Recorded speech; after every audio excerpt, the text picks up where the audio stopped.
Kembali lagi di Prabu Live. Yang mau kepo saksikan gosip-gosip hari ini, selamat menonton. Jadi gini ya, menyangkut Agus yang menerima bantuan dari para donatur terkait dengan pengobatan matanya lalu digunakan untuk kepentingan lain, saya pikir kembali lagi kepada donaturnya. Ketika donatur memberikan bantuan itu, apakah ada beban yang harus dijalankan oleh Agus? Kalau ada perintah untuk uang itu harus digunakan untuk pengobatan matanya, maka itu harus dilakukan. Nah, kalau tidak, donatur juga bisa melakukan pengaduan, membuat LP ke pihak kepolisian, karena ini termasuk delik aduan. Artinya, yang bisa mengadukan ini adalah mereka, donatur yang memberikan dana, tetapi dana itu tidak ditempatkan apa yang memang seperti yang diamanatkan oleh donatur. Nah, oleh Agus disalahgunakan untuk membayar hutang, membeli ini, tapi tidak mengobati matanya. Nah, ini dalam KUHP pidana ini termasuk delik aduan. Kalau para donatur merasa uang itu harus digunakan untuk pengobatan matanya, jadi tidak diberikan uang itu hanya cuma-cuma, terserah lu memakai apa, urusan lu. Nah, tetapi kalau ini saya bantu untuk pengobatan mata, ternyata digunakan untuk kepentingan bayar utang atau bayar apa atau beli apa. Nah, ini donatur bisa melakukan ataupun bisa melaporkan ini pada pihak kepolisian dengan delik aduan, namanya dalam KUHP pidana. Nah, andai kata ini donatur kan sudah merasa keberatan karena emang awalnya kan untuk mata, tapi si Agus menggunakannya dengan yang lain. Dan berarti ada hak nggak dari pihak si Novi itu untuk meminta duitnya itu, mengambil duitnya itu, Bang? Oh, bisa aja. Artinya itu tadi, karena ini merupakan delik aduan, ketika uang ini diminta kepada si Agus untuk berobat matanya tetapi dipakai untuk kepentingan lain, nah, si Novi bisa melakukan gugatan untuk ataupun melaporkan ini dengan delik aduan untuk meminta kembali uangnya, bahwa karena uang yang diberikan itu disalahgunakan oleh Agus, maka hak Novi, karena Novi juga bertanggung jawab kepada donatur yang lain ya kan, dia menghimpunkan dana ini kan. Nah, ini berhak untuk meminta kembali. Nah, kalau diminta nggak kembali, laporkan aja ke pihak yang berwajib. Bang, menyalahi aturan nggak Bang kalau seperti Novi Bang?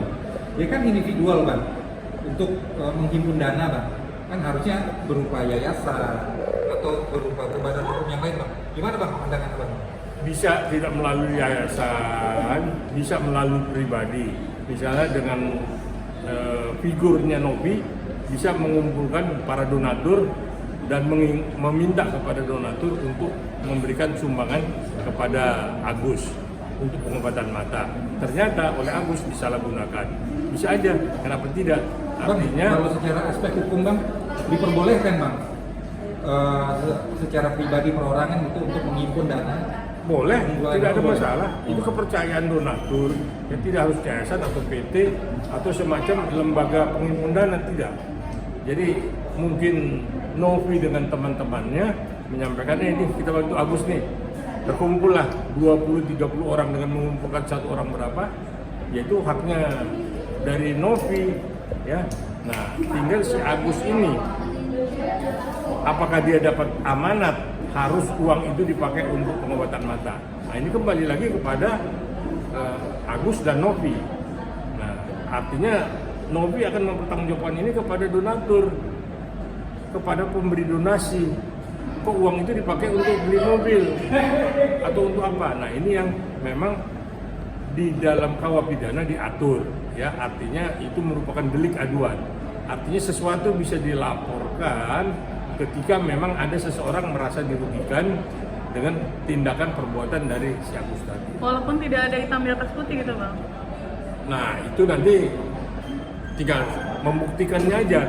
Apakah ada transferan ataupun ada media yang pernah memviralkan ini atau ada apa, nanti bukti-bukti itu dikumpulkan.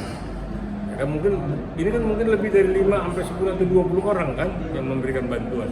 Nah, ini tinggal mereka kumpul, mereka melaporkan kepada Novi melaporkan itu kepada pihak yang berwajib. Bang, kalau abang ngeliat kasus ini kayak semakin menjelimet nggak sih bang? Banyak orang baru, terus dari kuasa hukumnya si Agus seperti apa, dari pihaknya Novi juga seperti apa Jadi gitu. ini saya pikir justru PH-nya ya, penasihat hukumnya lah ini yang membuat ini jadi memang seperti settingan ya, untuk supaya memang settingan ini mengangkat nama-nama dari si pendamping itu. Ya. Kalau kasus ini kasus biasa, uangnya pun tidak begitu besar, cuma 1, sekian M ya. Tapi kenapa heboh dan ramai seperti ini? Saya pikir ini settingan. Ya. Ini hanya untuk sebuah nama bahwa masih ada aktivitas dari PH-nya itu terhadap klien-klien. Berarti bisa jadi mau ada nama baru, mau pansos juga untuk nimbul di kasus. Ya saya pikir mau tampil juga, mau viral juga lah. Kita udah tahu siapa-siapa, kan orangnya kan itu aja. Jadi saya pikir jauhlah dari sentuhan hukum ini. Ya cuman memang mau rame jadi settingan supaya memang namanya tetap eksis di dunia maya. Mungkin ngelihat karena kasusnya bisa jadi simpel tapi malah diribetin gitu ya bang? Ya memang ini didramatisir ya. Ini dibikin seolah-olah kasus ini jadi menarik, kan begitu. Si Densu dengan Novi, Farhad Abbas dengan Agus, ya kan kita udah ngerti semua. Media pun tahu kan, kalau ini memang ini settingan, kita udah tahu. Nah, kalau memang mau perkara, ya masuk dalam delik aduan. Tinggal Novi, Densu melaporkan Agus, tinggal itu aja. Bang, tapi abang setuju gak sih terkait akhirnya kasus ini diambil alih, ya, nantinya akan diambil oleh Kemensos, karena kan Novi dan Densu kan Saya melaporkan. pikir dari besarnya uang yang diterima Agus ya, dari juga cerita ini semua, saya pikir ngapain kementerian turun tangan. Udahlah, ini setingkat RT lah kalau kita bilang lah. Cuman memang itu tadi, media juga ikut ngegoreng ya, ikut meramaikan, mencari informasi. Sehingga ini settingan, kalau saya bilang settingan hanya untuk menaikkan ratingnya aja.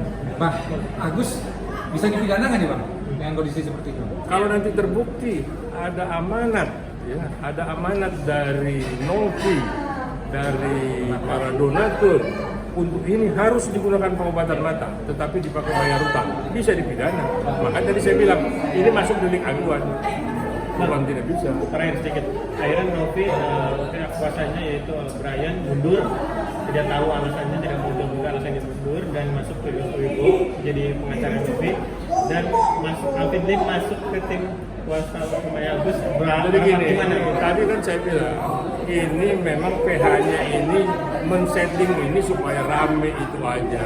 Kebetulan media juga gayung bersambut. Jadi ini kan kalau kita bilang digoreng-goreng kan, supaya gorengannya ini kan menarik ya. Akhirnya viral terus kan, ini udah hampir 1 bulan ini cerita muter kan, nanti hilang sendiri. Kalau dari nilainya itu tidak seberapa dan nggak perlu Kementerian Sosial turun tangan. Kenapa mesti diambil sama oleh pihak kementerian? Untuk menghentikan fenomena Agus ini seperti apa? Untuk menghentikan supaya ini tidak viral terus, saya pikir media udah nggak usah kejar-kejar lagi. Itu aja kuncinya. Karena ini settingan, saya udah tahu persis. Densu dengan Novi, Farhad Abbas dengan Agus, siapa lagi yang mau muncul itu, saya pikir ya ini cuma goreng-goreng aja kok. Udahlah, nggak menarik lah. Yang paling menarik kasus Agus Buntung, itu aja yang menarik.